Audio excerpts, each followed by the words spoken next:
In this short presentation, we hope to answer some of your questions about swine flu and how to cope in a pandemic situation. As Plymouth and the surrounding areas start to see more cases diagnosed in the community, you may be tempted to go to your local GP surgery. This should be avoided to prevent spreading the virus. I think if you think you've got the flu, you should take the usual measures. Stay at home, because if you wander around, you'll just be spreading it to everybody else. Think about taking lots of fluid to make yourself feel better. Eat and drink what you like. If you feel really unwell, I'd suggest that you do contact your GP, but do that by telephone. And if you've got internet access, there are websites. NHS Direct has a website.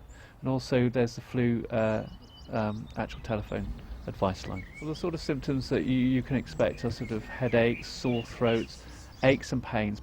Symptoms that are all widespread. They won't be localised to just one part of your body. You'll feel generally unwell. You might have a bit of diarrhoea, you might have a bit of bellyache. These are the typical symptoms of any flu. But what is a pandemic and what should we expect? A pandemic is where you see lots of cases happening in a number of countries across the globe all at the same time, and it's a new disease, a new virus or a new strain of virus that we've not seen before, so nobody in the world has any immunity to it, and that's very important. And it also happens when we are starting to see person-to-person spread very quickly happening in local communities, and we agree globally that we are beyond the point of being able to control the spread of disease. But there are some simple steps we can all be taking now to help prepare ourselves and our families. It's really sensible to have in place some things in the cupboard at home that you'd normally have to deal with flu and coughs and colds during the winter. So think about getting some paracetamol or some ibuprofen if you haven't got any at home. These are really useful things to treat the symptoms because they help to reduce the fever and also to alleviate the muscle aches and pains that you'll get with flu.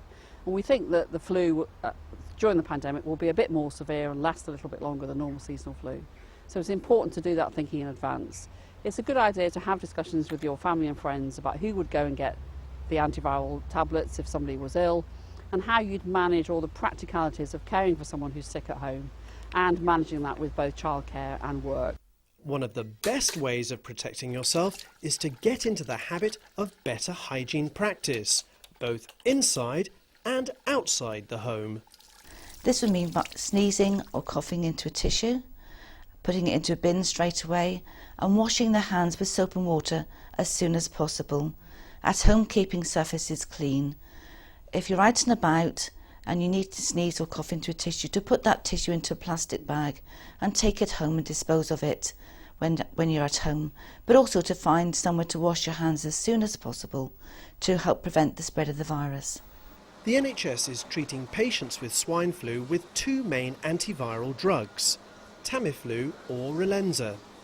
They can reduce the symptoms of flu and help avoid complications like pneumonia. If the nurses on the flu helpline or the family doctor feel that they do need to have the antivirals, then they can access these through a local pharmacy, but this is where the flu friends come in.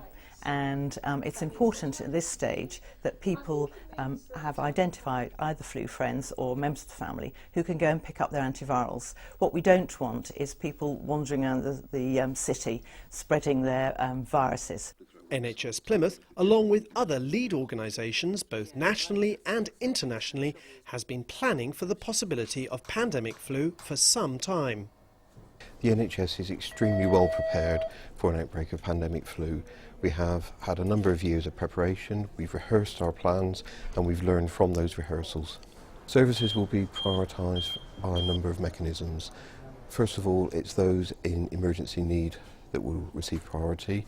Chronic disease conditions, patients who are vulnerable, patients who need a number of agencies to care for them will be prioritised. It will be some of the more routine work that will be given less priority, particularly if we look at some of the more elective surgery, the non-urgent surgery. These situations will be considered. Hopefully this presentation has been able to answer most of your queries.